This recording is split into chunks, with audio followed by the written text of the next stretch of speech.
Hari Om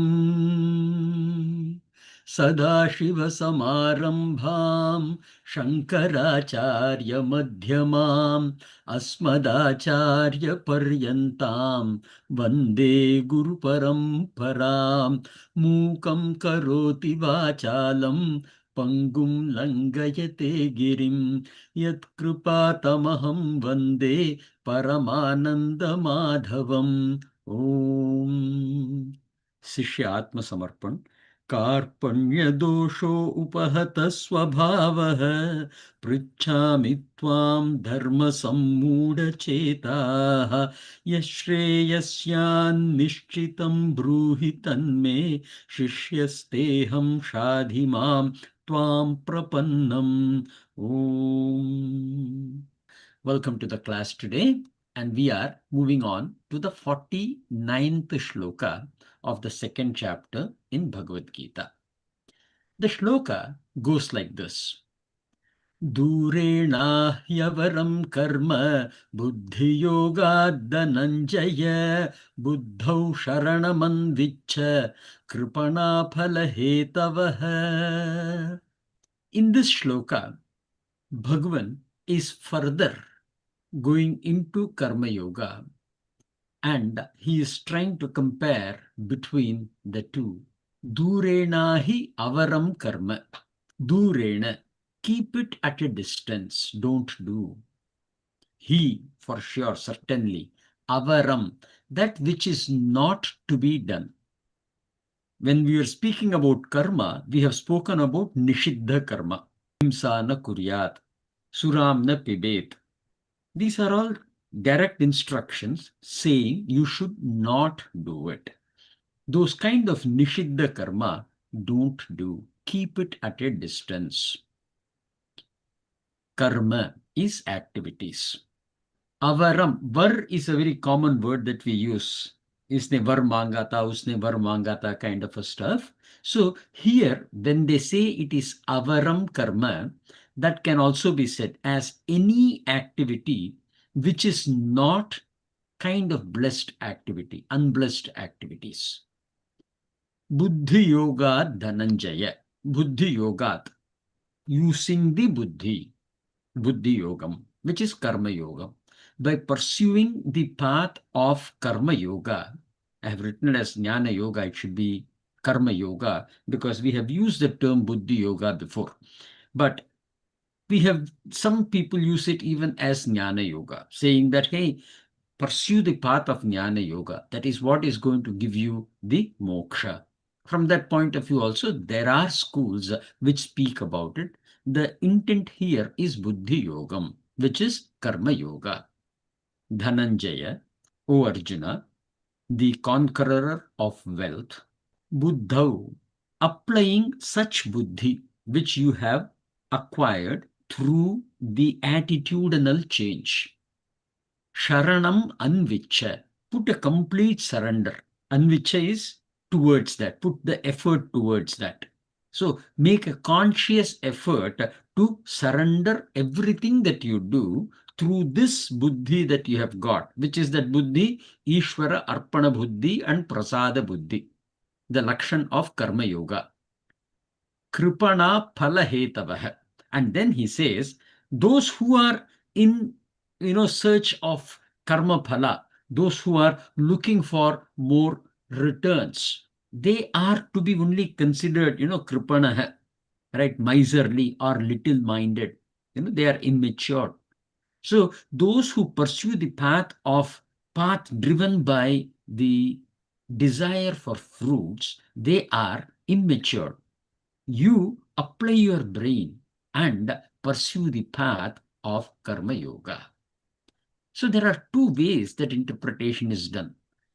One is, O Arjuna, conqueror of wealth, using such an intellect, certainly discard or keep a distance from the unblessed activities. Those driven by the desires of fruitive results are miserly and little-minded. Anvicha Sharanam, put your efforts towards surrendering yourself to the Buddhi Yogam, is one way of interpreting. In the other one, Dhananjaya, O Arjuna, Buddhi-Yogaḥ Karmam Avaram. When compared to Buddhi-Yoga, karma is unblessed. Right? So here they are comparing between karma and karma yoga, and they are saying that karma is avaram. Any kind of karma, when you do, it is not good. Put yourself into the Buddhi Yoga Marga. Phalahetavah. Those who are in karma are driven by the desire for fruits, and they are kripanah. They are miserly, little-minded.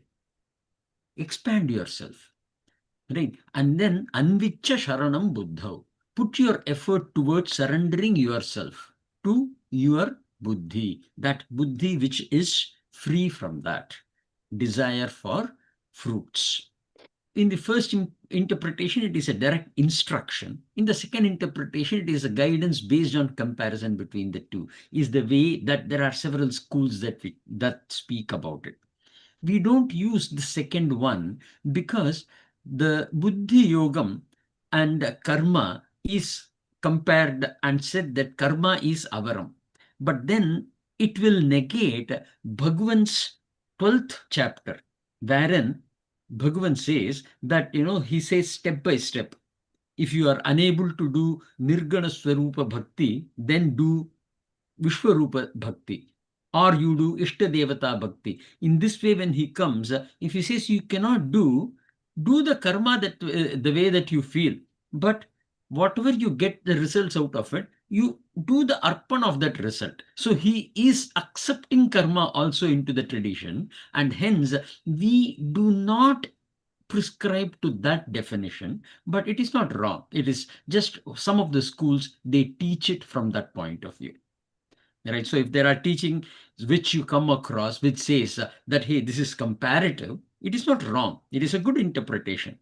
We have expanded it and we have taken the 12th chapter and we have applied it on this to say that, hey, we will not take this as a definition in this particular darshana that we are doing. Going into analysis, this is a direct advice to Arjuna. Having told the nature of karma yoga, Bhagwan is giving a direct advice. Phalarte kriyamanam karma is the meaning of karma in this shloka.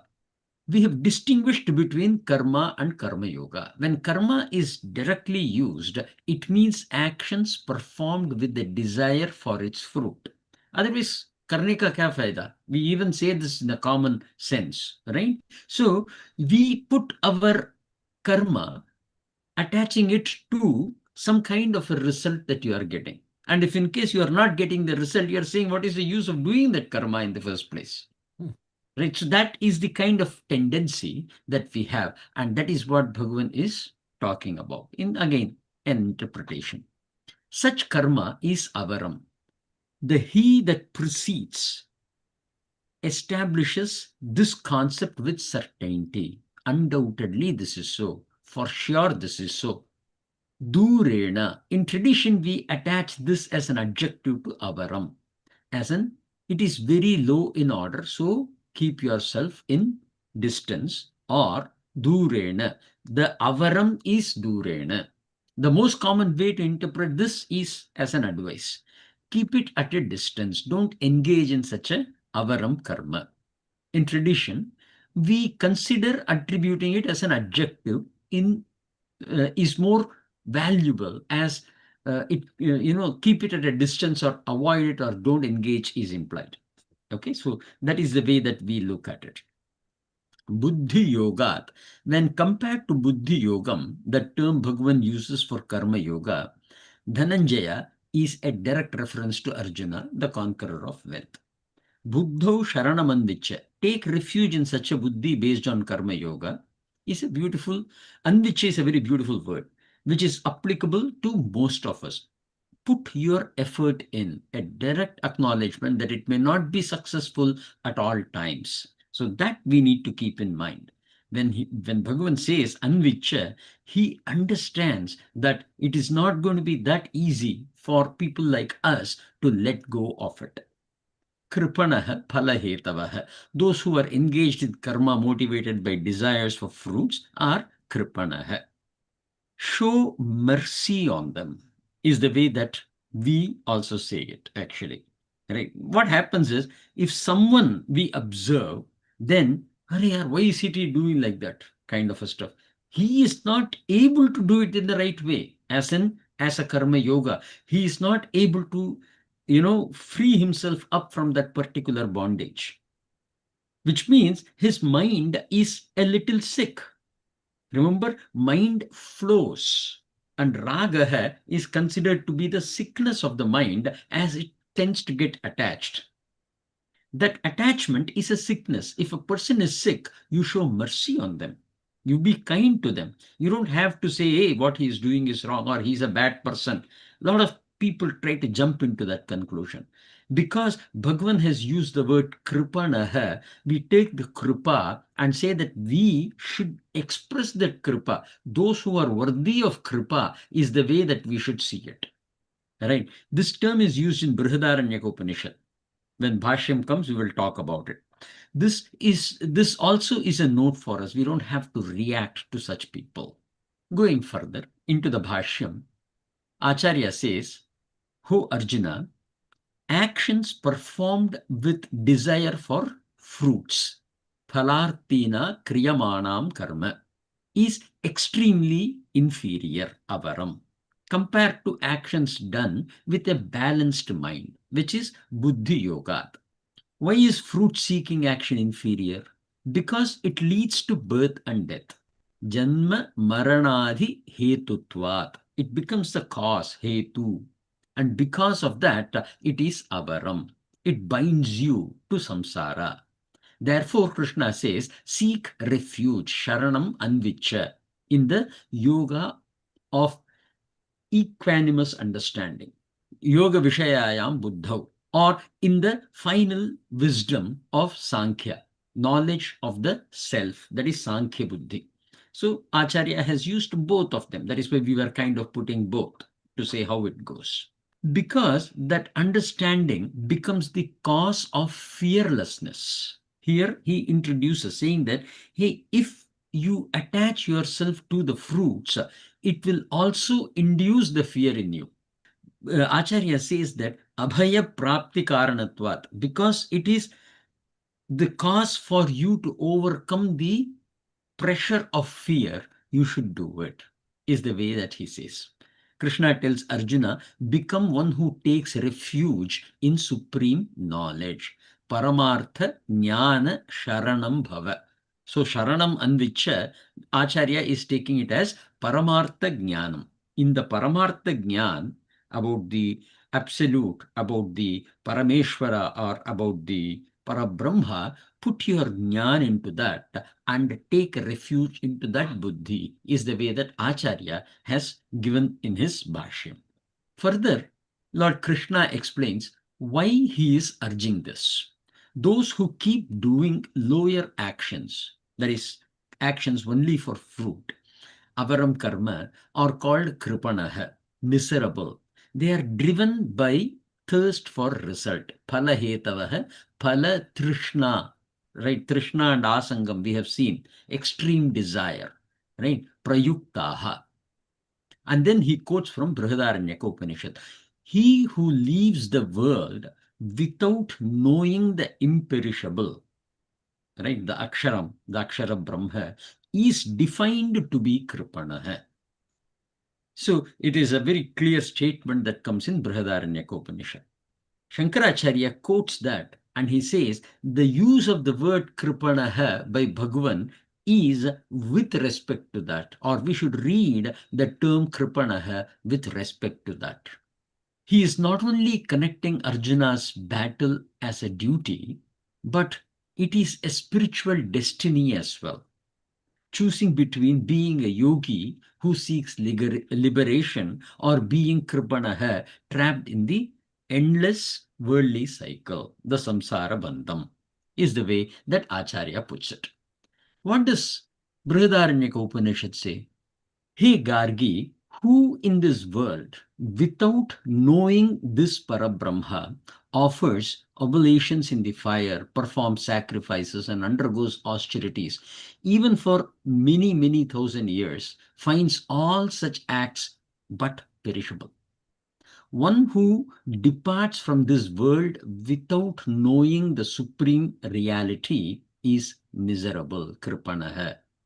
That is the way that the discussion goes between Yajnavalkya and Gargi.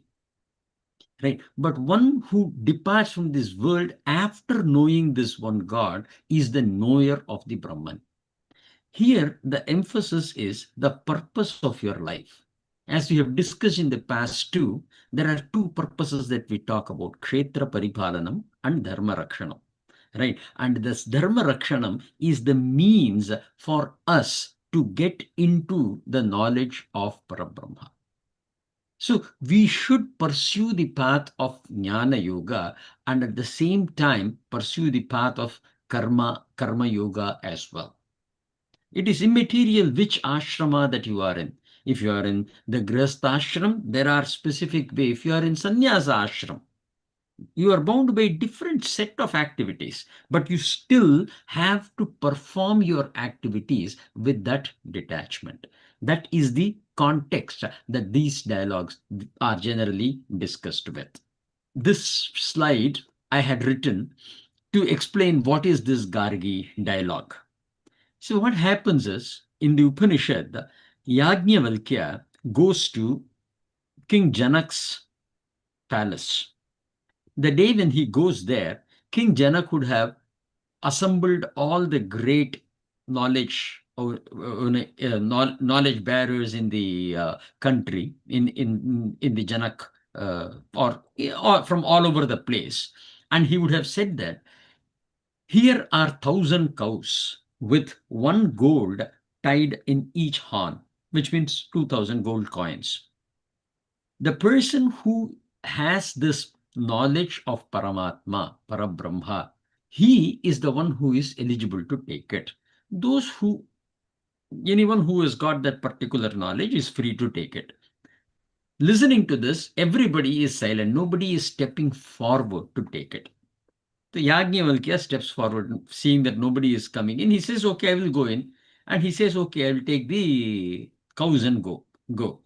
And seeing this, all the other learned people become, start agitating. Hey, wait a minute, you cannot take it like this. Why are you taking? He says, yeah, nobody is taking, and this is for offer, so I'm taking it and I need it.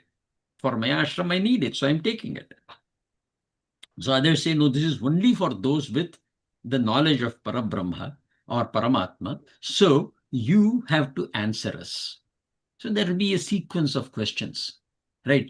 First, Ashvala, right? He is the main priest in Janak Maharaj, court, right? So he will be asking the question, what is the means of reaching Brahman?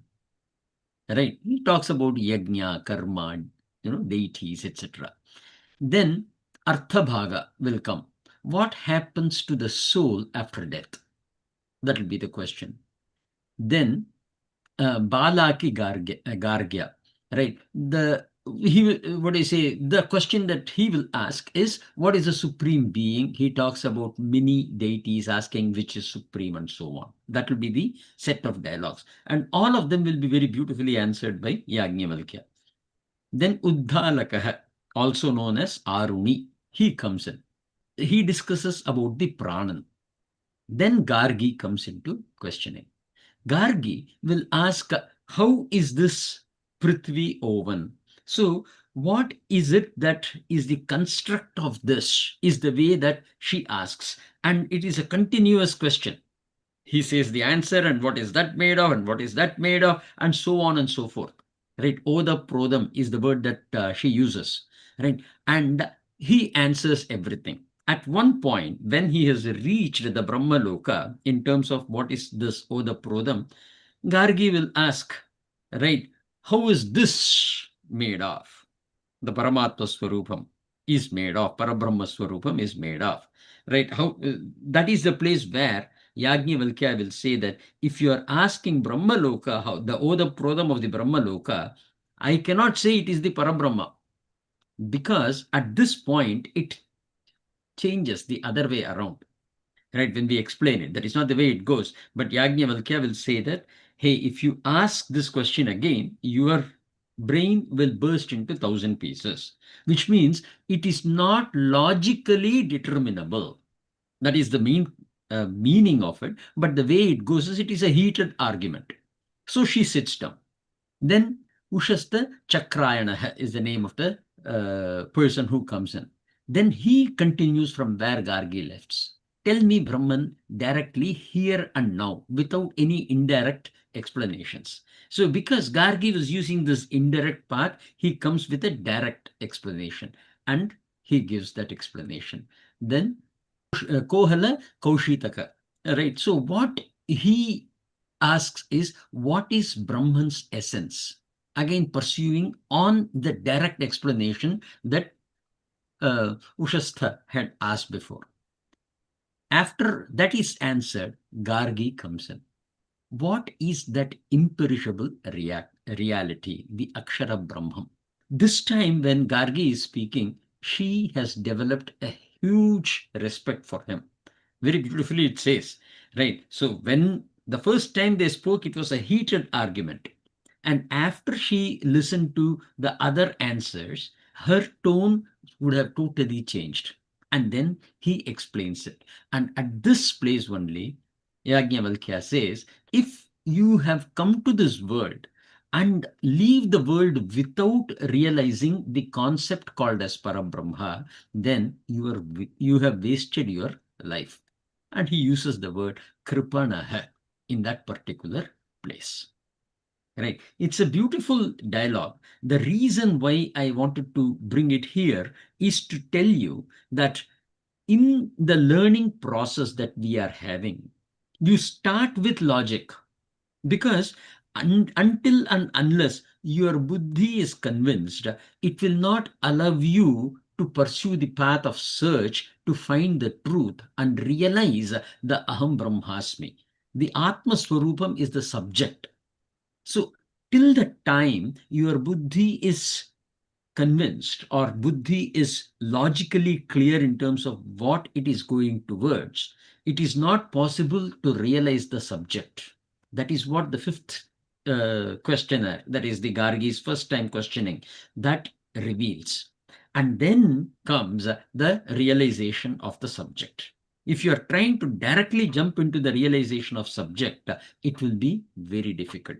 And that is the reason why Shastra allows you everything. It defines you how this entire, lokas are created and established. What are these devatas and how these yajnas are to be performed? How you are supposed to strengthen yourself through various upasanas. Right, so you have mantra bhagam, you have brahmana bhagam, where it defines how it has to be done. Mantra bhagam, what has got to be done, and in the upasana, they enable you to evolve into the place where you can go into the Upanishads and develop this knowledge. Right? It is all for the explanation purposes we are dividing. If you go into the real Veda, it is like a forest. It is totally an aranyakam. And when you are pursuing this path of knowing about Parabrahma, remember, it is very important to logically have an understanding and not apply that logical understanding to realize the subject. The logical understanding that you are developing is to prevent your buddhi from objectifying the subject. Right? And that realization will let you go in search of the self that you and only you can do.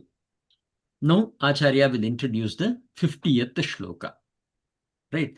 Now, Samatva Buddhi Yuktaha San Swadharmam Anutishtan Yat Phalam Prapnoti Tat Shrunu. When you have attained that Samatvam, right, the balanced buddhi, how or what is the phalam, is the way that Acharya introduces the 50th Shloka.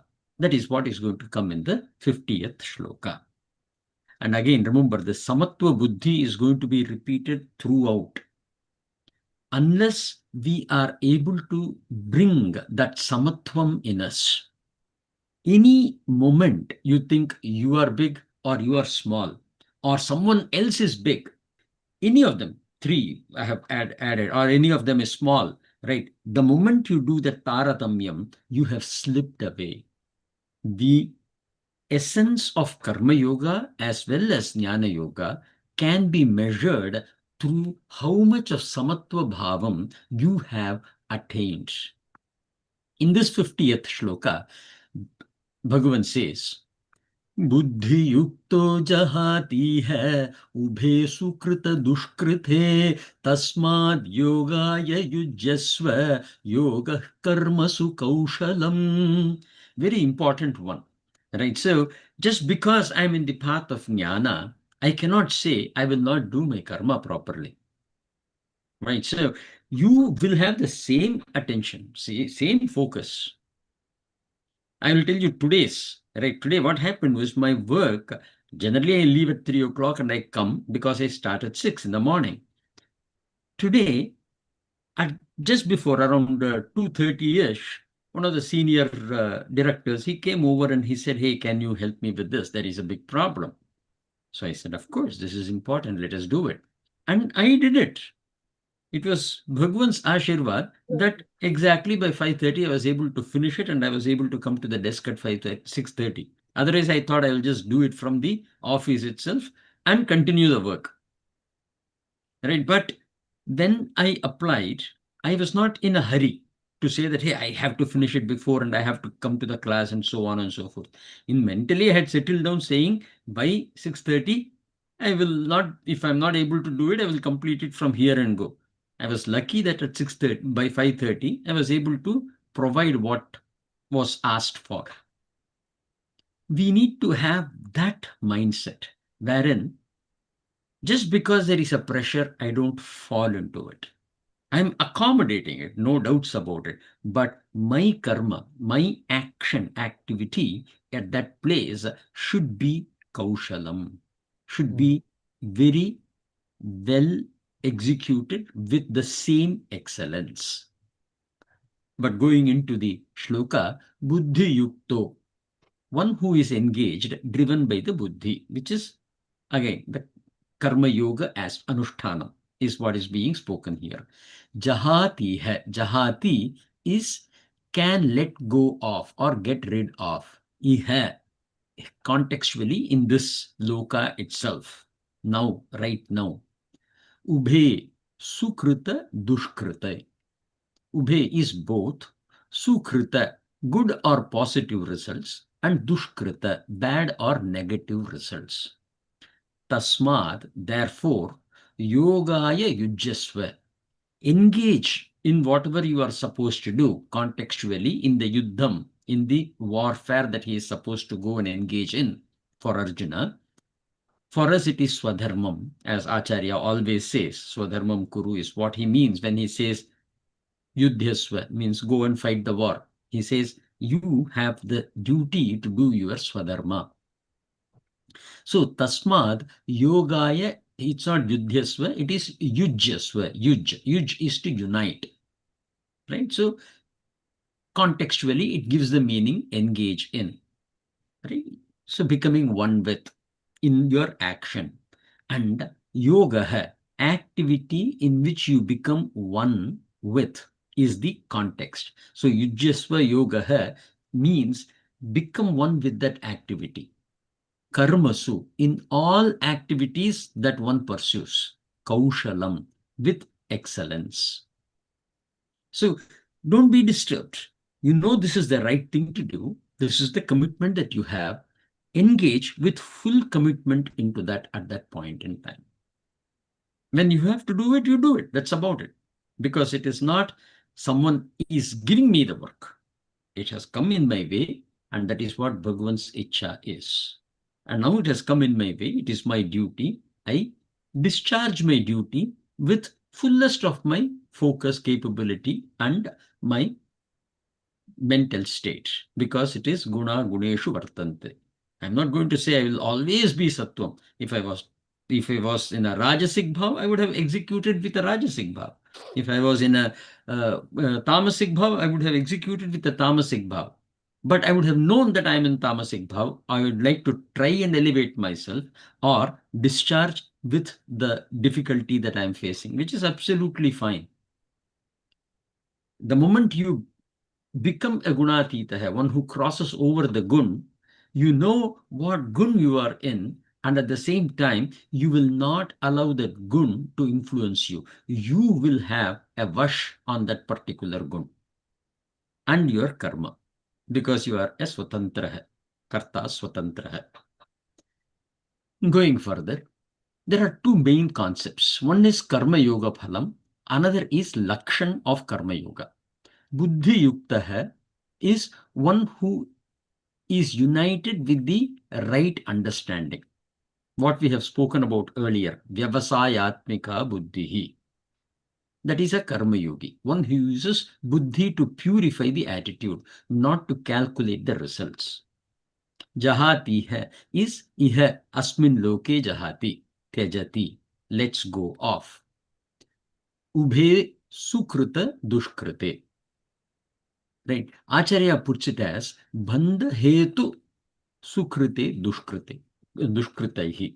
Means both the sukritam, that is punya karya, as well as papa karya, they both bind you.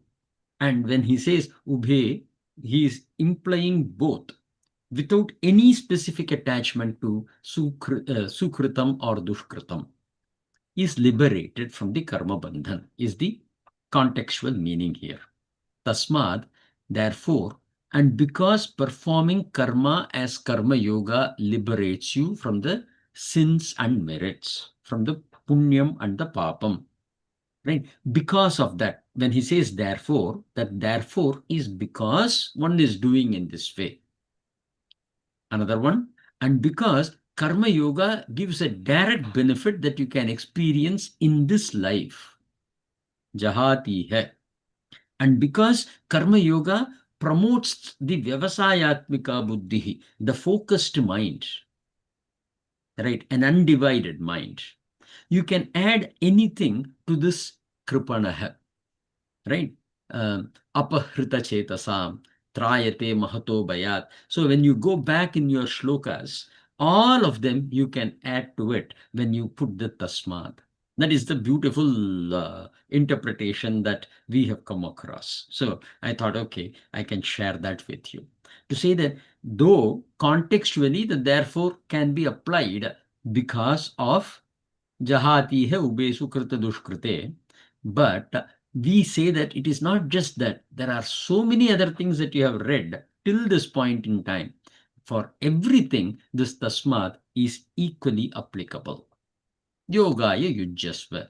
Yogaya, as in a yoga, towards the yoga, for the sake of yoga, yujyasva, unite with it. This is a dative case, chaturthi vibhakti. Yuj is to unite with. Unite yourself, apply yourself, right? Put yourself into that discipline. Commit yourself. As yujyasva, the word is like a command. It is an instruction. Apeda means it is unlike teach others. This is something that you apply onto yourself. So yujyasva, when we put it, it is a command as an instruction given to apply something on your own self. It is not like you try to go and tell others. So when Bhagavan is using yujyasva, yogaya yujyasva, don't go and say, Ravi Bhaiya, you should do it this way. Panditji, you should do it this way. We must be very clear that it is you who has to do it, and it is only for you. Bhagavan is not telling me or to you through me. Bhagavan is telling directly to you as an instruction, as a command he is giving.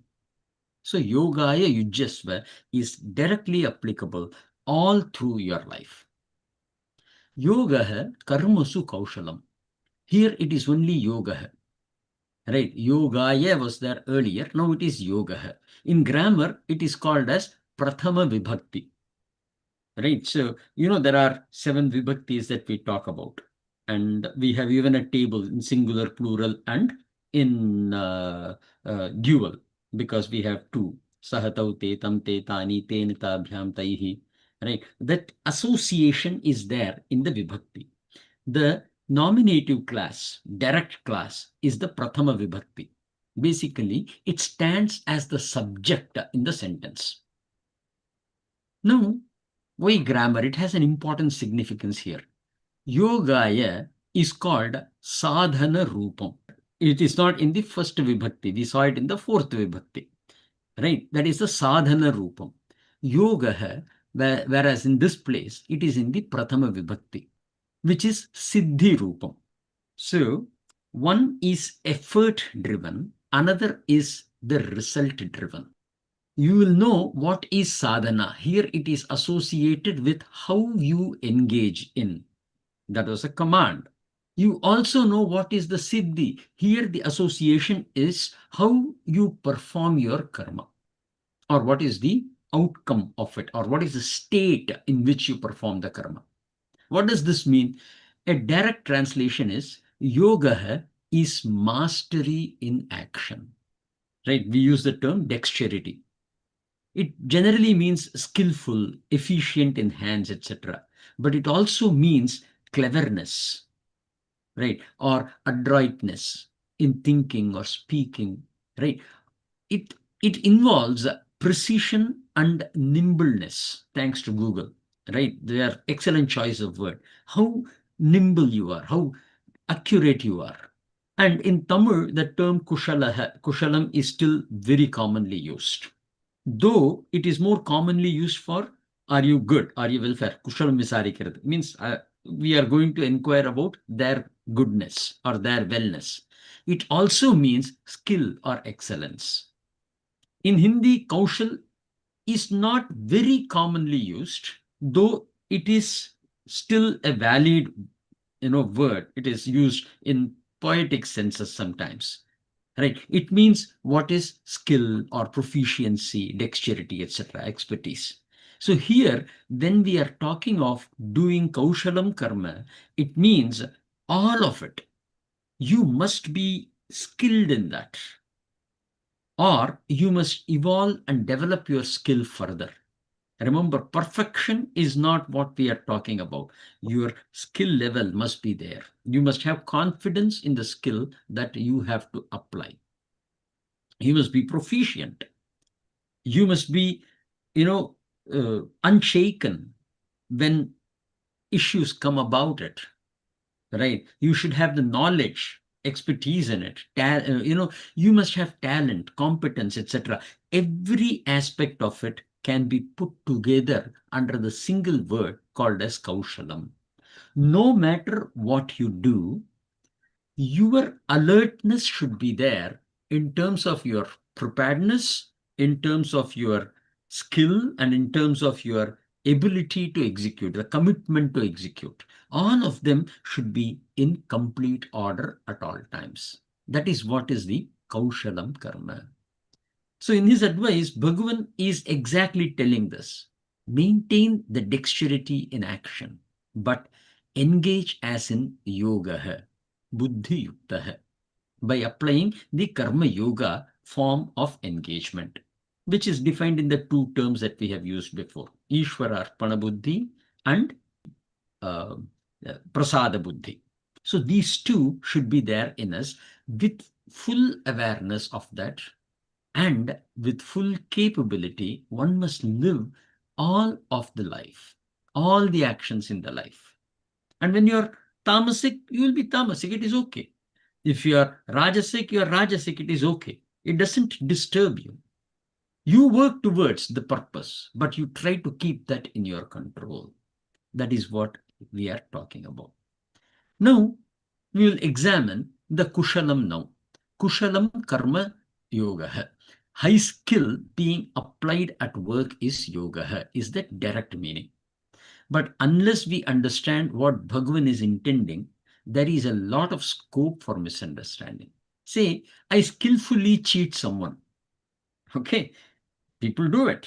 Very smart, and even the best of the minds are deceived. Right? So let us not talk about the one who is got deceived. Let us talk about the one who is deceiving. So that person has done a great job, a great thief, right? They are not doing a karma yoga. That needs to be clearly understood. That is why Bhagavan first said, do not do Nishiddha karma, and then only introduced the karma yoga, or defined the Kaushalam karma. The order was very important. If you remember in the previous shloka, he said, don't do the Nishiddha karma. Whereas here, he is saying Kaushalam karma is the yoga. So we need to put those together to ensure that we are free of dharma, adharma. That is why first is Atmavan Bhava, and then only go into the Karmasu Kaushalam. That is something that we should keep in mind, and this is an important clarification that we just call it out to say that, hey, don't apply our mind in the wrong direction.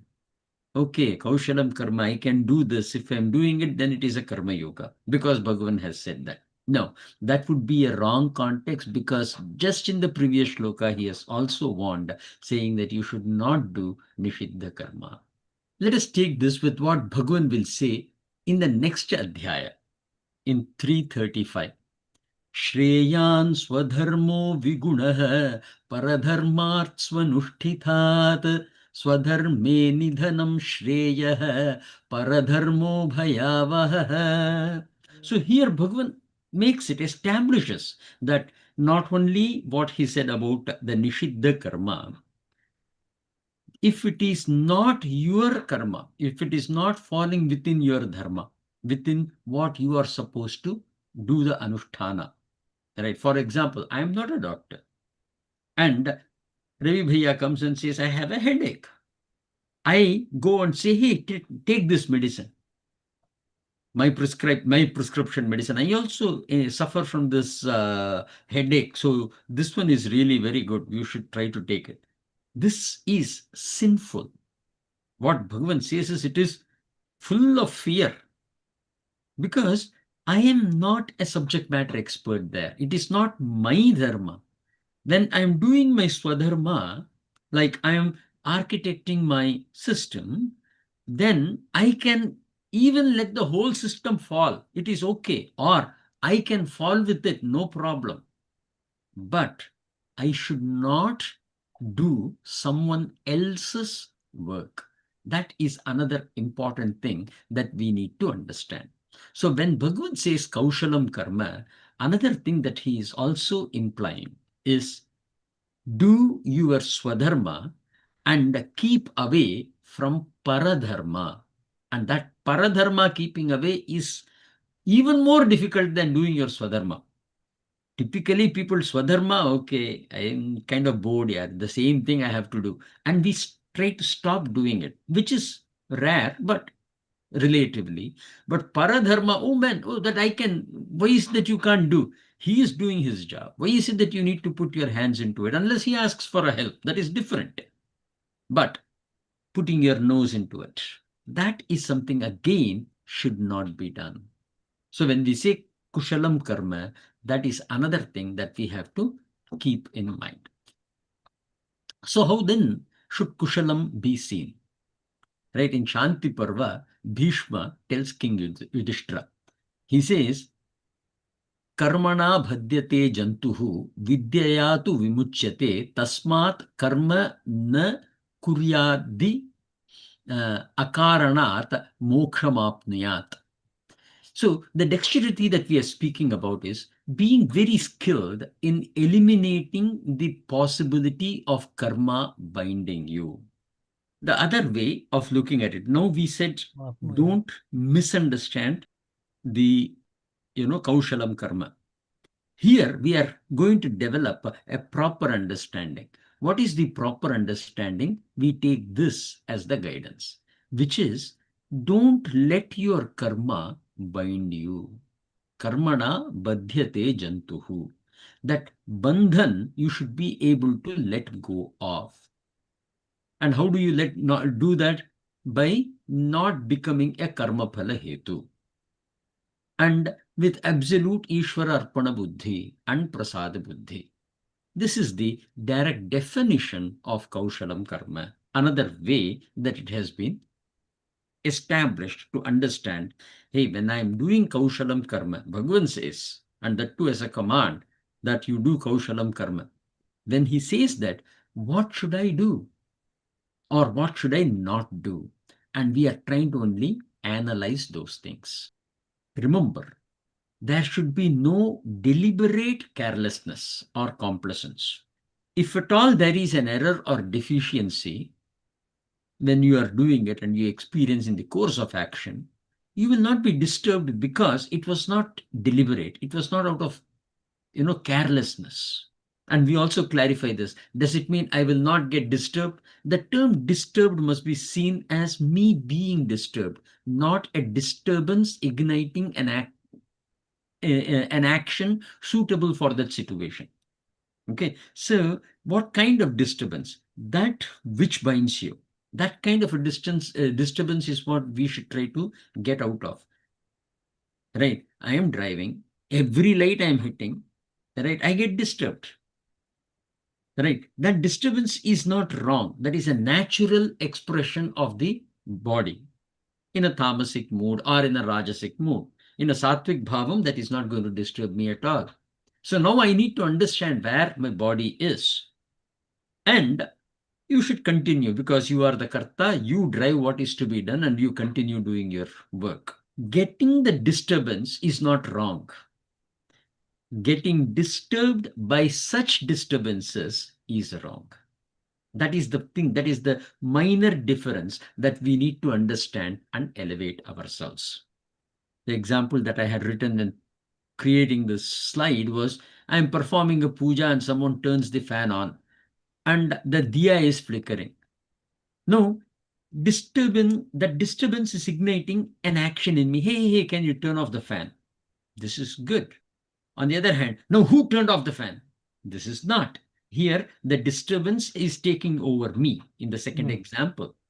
In the first example, I am realizing what is causing a small issue and I am trying to, alert and react to that particular situation, the changed environment.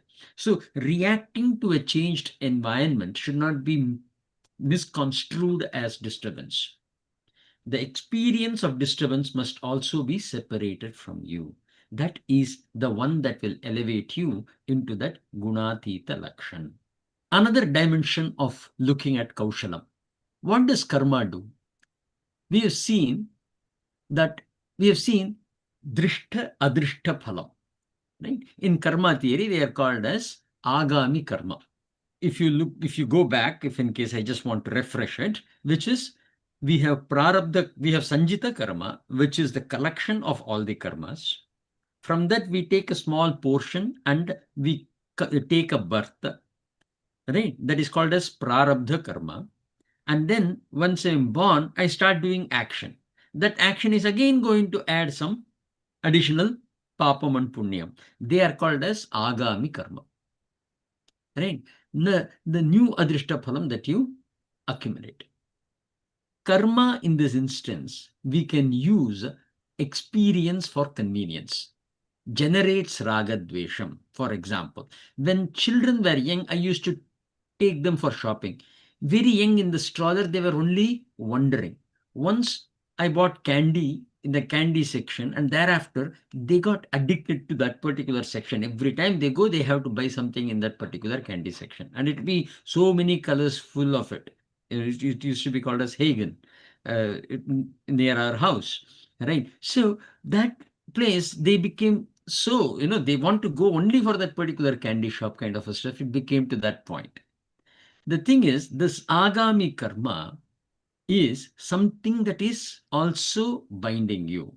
The example that is being used here is to say that this Agami Karma binding is the thing that we should try to elevate ourselves out of. Right? Because I am free of the karma phalam.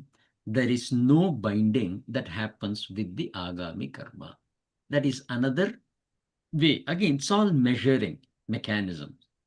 Concept is karma binds you through impressions. Dexterity in action, Kaushalam karma, refers to performing an action without allowing such impressions to be affecting your action. Another way to express is actions leading to likes and dislikes about another human. As you observe yourself, you will understand what are the impressions that are getting formed. For example, a success in a specific pattern is used to repeat and get the results in an organization. In Intel, those people who know, there is something called as copy exact. Right? So it is or it is not Kaushalam, could be the question that one can ask. The answer is, again, it depends. For example, we used to have something called copy exact in Intel. Right? That is dexterity. The same was also adopted in business processes, and that is not dexterity.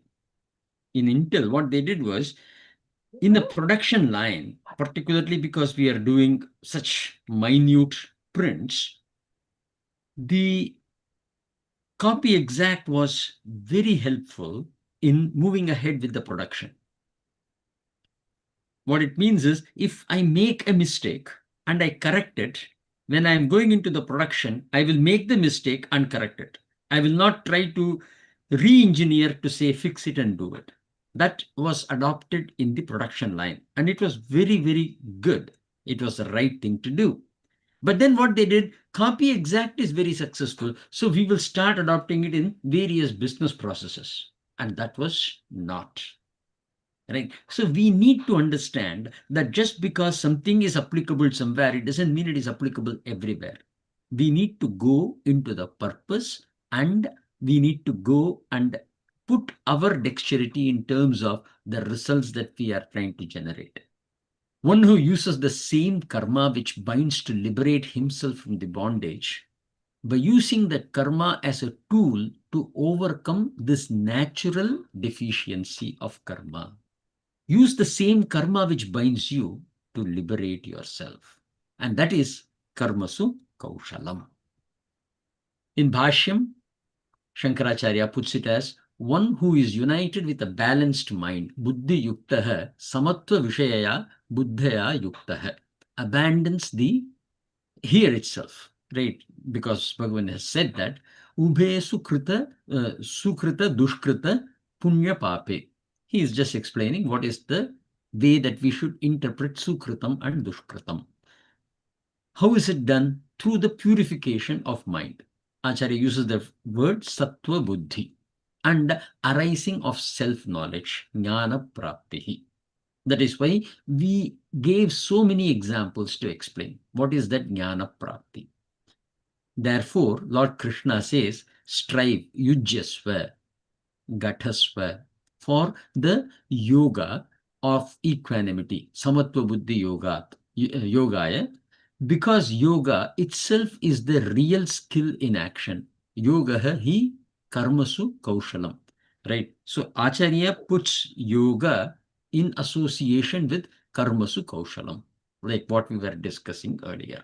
It is your own duty, swadharmam karma, maintaining evenness, siddhi asiddhi samatvam, and performing actions as an offering to God, Ishwar Arpana Buddhi, that makes even binding actions as non-binding.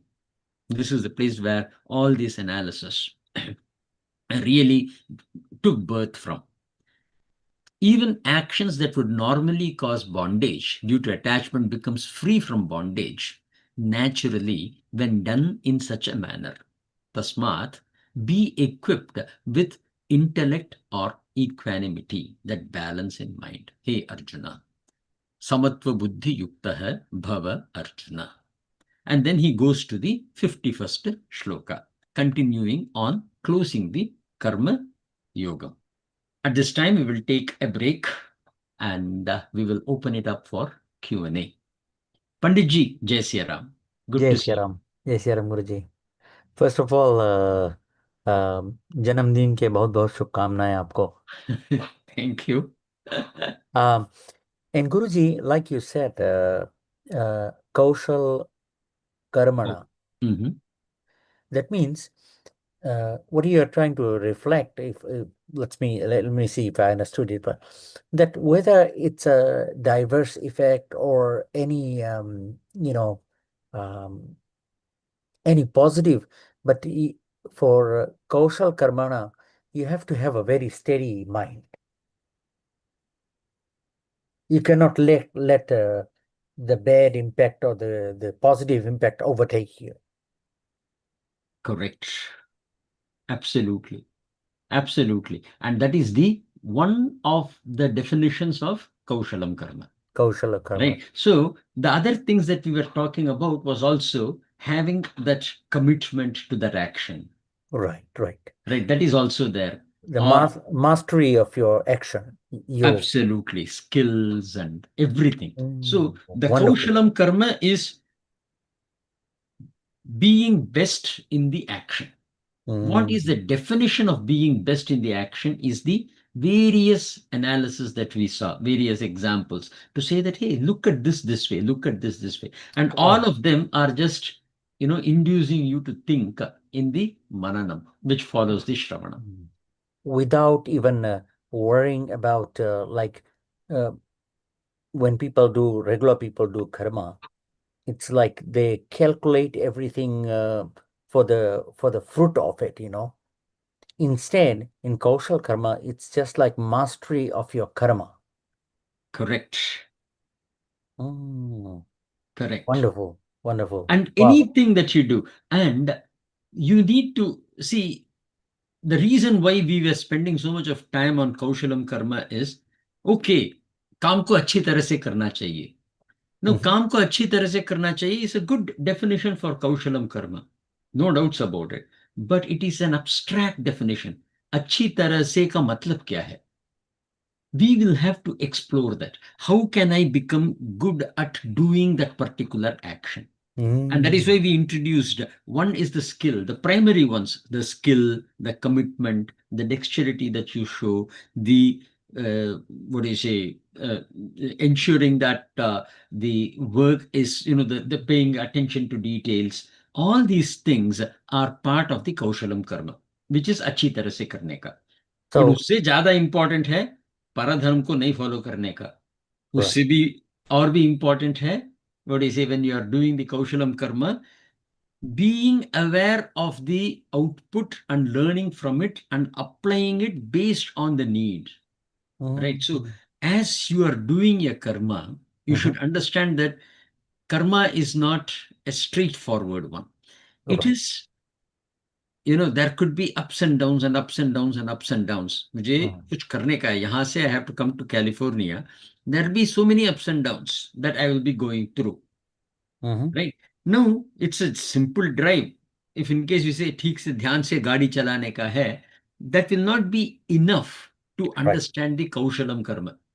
Right. The Kaushalam Karma is to know how or what are all the things that can affect the Kaushaltha in the Karma and Right. overcoming that. Right. Right. Right. So Right. that is what we were trying to achieve. Right. And Guruji, can I add a point like in Kaushal Karma? Mhm. Uh, does Shraddha and Vishwas play a pivotal role? Absolutely. Absolutely. Right. So maybe that is something that I should add to this slide also. Because Shraddha, without the Shraddha, when you perform an action, then your action is not fully committed. Mm. The Shraddha that you are talking about is kind of implied in what we defined, but I think we should call it out to say that, hey, you should have that, Right. Shraddha in But that. beautiful way, absolutely phenomenal way of explaining, Guruji. Thank you. I'm so thrilled. I have goosebumps over here when I'm sitting and listening to you. Thank you. Just I'm understanding every aspect you are saying about Kaushal Karma. See, that's where a lot of yogis and a lot of the root level people make mistake. True. When you jump into conclusion, that is the problem. So Right. when you try to keep the analysis open. So what I have said is not defining Kaushalam Karma, but is trying to induce your thought to think on Kaushalam Karma, like what you did right now, to say, hey, isn't having Shraddha required? Isn't Shraddha part of the Kaushalam Karma? Oh, absolutely. I missed it. Right. So the whole point is keep the exploration on and try to get to the sadbhavam of whatever is said.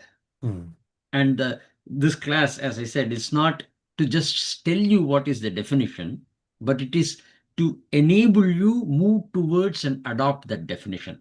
Right. Wonderful. Yeah. Wonderful. With this, we will take leave today and we will connect again next week. Harihi Om Purnamadah Purnamidam Purnad Purnamudachyate Purnasya Purnamadaya Purnamevavashishyate Om Shanti Shanti Shanti. Hari Om Tat Sat.